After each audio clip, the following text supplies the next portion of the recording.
Hi, this is Dondra Ward with Sydney Global Research, and right now we're going to go into part 4 of our nonprofit series on need statements. In part 1, we talked about what a need statement is and why it's important. In part 2, we talked about how to outline a need statement with the 5 W's plus H formula. And in part 3, we talked about the why questions that you need to answer to make an effective and compelling need statement. So, part 4, we're going to talk about the where questions and how to answer them. So, first part of the where question is going to be where are you located? The next question is going to be where are your business facilities or wherever the actual business is located. And then the last section is going to be why did you choose to be where you are located? So let's delve right in. The first question, where are you located? In this part, we're going to talk about holistically. So where are you located is going to be your state, your city, your county, all of that information you need to have outlined in your need statement. And it can just be very simply stated in one sentence.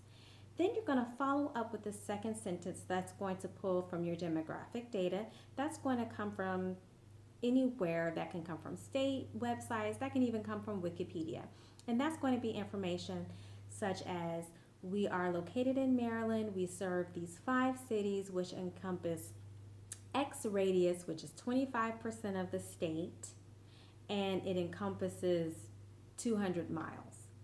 So that's the kind of information that you're going to put into your need statement to provide context to the gravity of the problem. How big of a problem is this? How big of an area are we focusing on? Are we focusing on small community? Are we focusing on a lot of different communities?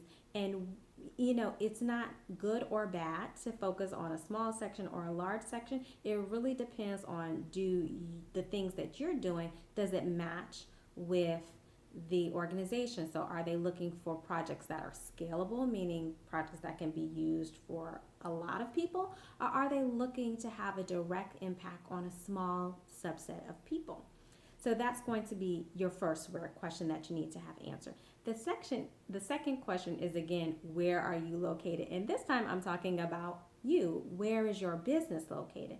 So you could say we are located on X block. In this community, our facility is 100 square foot facility, and then we also have a gymnasium and that kind of stuff.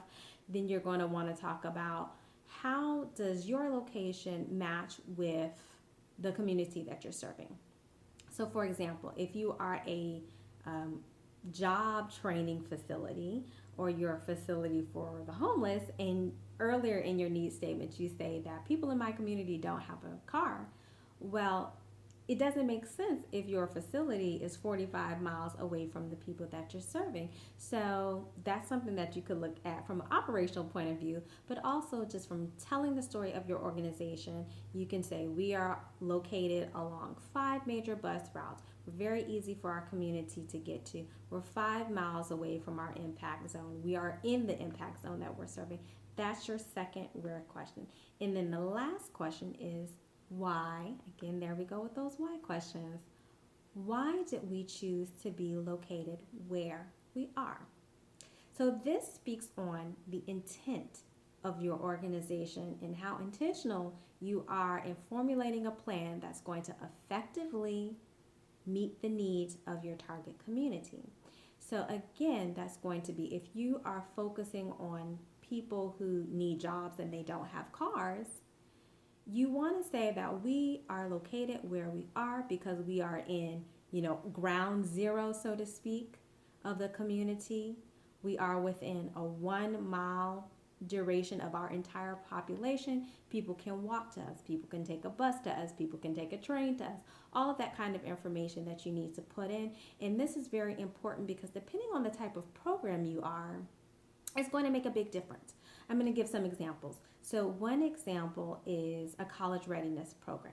Now you're working with people who need access to free services because their parents don't have jobs, or their parents work 5 jobs and they work unconventional hours or not the traditional 9 to 5. So you're going to want to make sure that you're located in a place that the students can get to you on their own or easily or using public transportation. Another kind of totally different example of that would be a recent program that I worked on. So for food enterprises, you want to provide free food or farmers markets into communities. Well, if you're trying to target communities that are low income, does it make sense that you're located in a wealthy urban area? Or would it make more sense to have locations in a low income area? How exactly is your target demographic going to utilize your services? That's something that you want to briefly talk about in your need statement. So again, those are some of the why questions, in the where questions. The where are you located, kind of holistically, your state, city, community. The where the business is located, what city are you in, what block are you in, and then the why you're located where you are. How does where you're located match your ability to effectively meet the needs of your target community? So in the next section, we're just going to summarize it up all quickly, and then you're going to be off to making the perfect need statement. So see you on the other side.